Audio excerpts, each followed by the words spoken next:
Foi publicado há cerca de 4 semanas, no final de setembro, o último volume do painel internacional para as alterações climáticas, que faz uma resenha daquilo que se progrediu em termos científicos nos últimos 8 anos.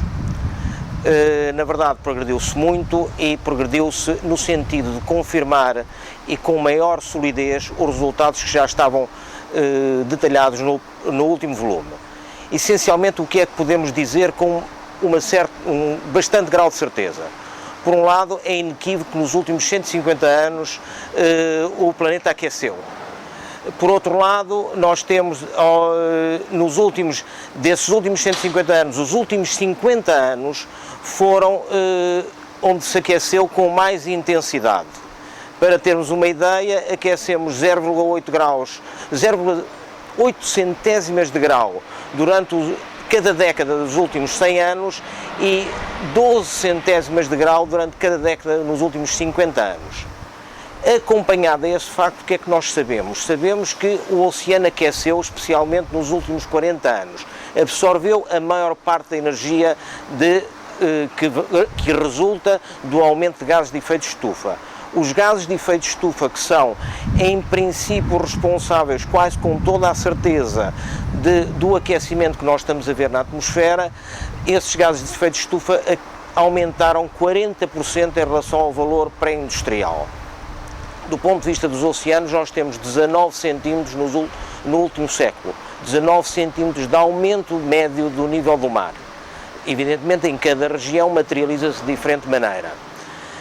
Por último, o gelo oceânico desaparecerá, o gelo oceânico diminuiu durante os últimos 50 anos, ao ponto de nós termos tido o verão de 2012 com o valor menor jamais observado.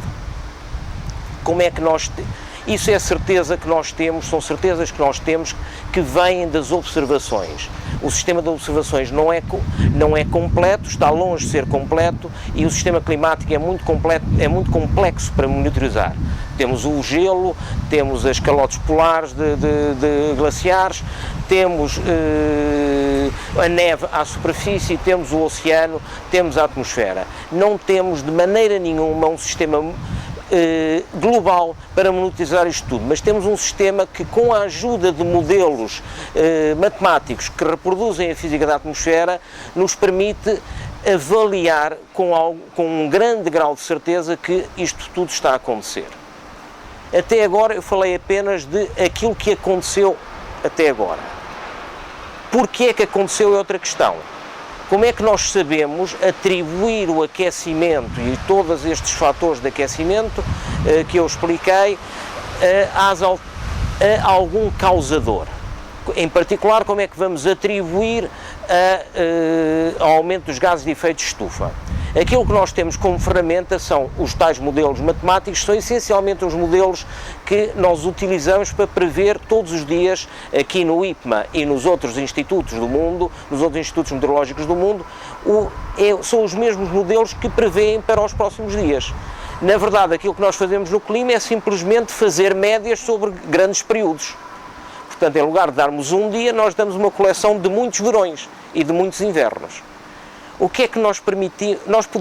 A vantagem dos modelos é que nós podemos idealizar experiências. Nós podemos fazer uma simulação dos últimos 100 anos com a evolução dos gases de efeito de estufa tal e qual como ela se realizou, ou seja, aumentando os tais 40%, e podemos fazer outra simulação em que os gases de efeito de estufa ficaram confinados ao seu valor no regime pré-industrial, por volta de 1850. A comparação dos resultados dos dois conjuntos de modelos dá-nos o impacto dos gases de efeito de estufa. E, na verdade, nós podemos dizer que é praticamente certo que o aquecimento dos últimos 50 anos é devido ao aumento dos gases de efeito de estufa.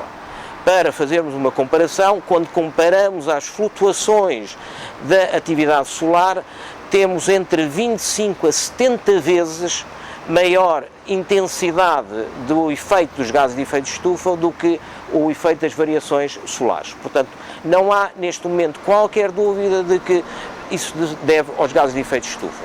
O que é que nós podemos fazer para o futuro? Para o futuro, ninguém nos pode dizer qual é a evolução socioeconómica dos próximos 100 anos, até ao final do século. O que é que nós podemos fazer? Nós podemos fazer cenários de evolução socioeconómica e de evolução demográfica, como é que vão ser as migrações que acompanham a evolução socioeconómica, e podemos atribuir diferentes cenários de intensidade carbónica, economias mais verdes e economias com maior consumo de energia fóssil. E o que fez o tal painel para as alterações climáticas foi definir 4 tipos de cenários, em que o primeiro cenário é um cenário que já não se pode realizar. Não há capacidade neste momento de realizar uma economia tão verde como aquela que o primeiro cenário determina. E depois temos mais outros 3 cenários que agravam a utilização de combustíveis fósseis. O que é que nós concluímos desses cenários? Para o final do século XXI, nós temos um aumento de temperatura que irá entre 1 grau e 4,8 graus. Estou a falar sempre de números globais. Um valor de aumento do nível médio das águas do mar entre 20 centímetros e 81 centímetros. O gelo oceânico desaparece dramaticamente e em grande parte das simulações, porque foram muitas simulações feitas, em grande parte das simulações o gelo no Ártico desaparece totalmente durante o verão. Por último, temos uma consequência que não é nada despicienda para a nossa zona oceânica, em que o oceano absorve o carbono que está à superfície e, como resultado disso, acidifica.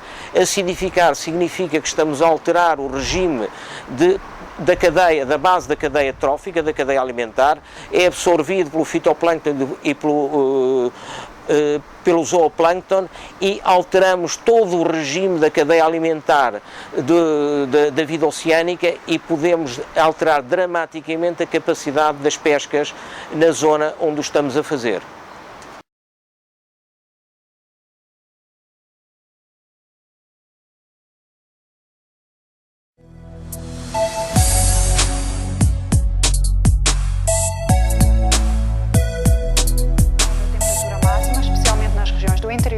Podemos ver na imagem que para o Instituto Português do Mar e da Atmosfera disponibiliza previsões do índice ultravioleta máximo diário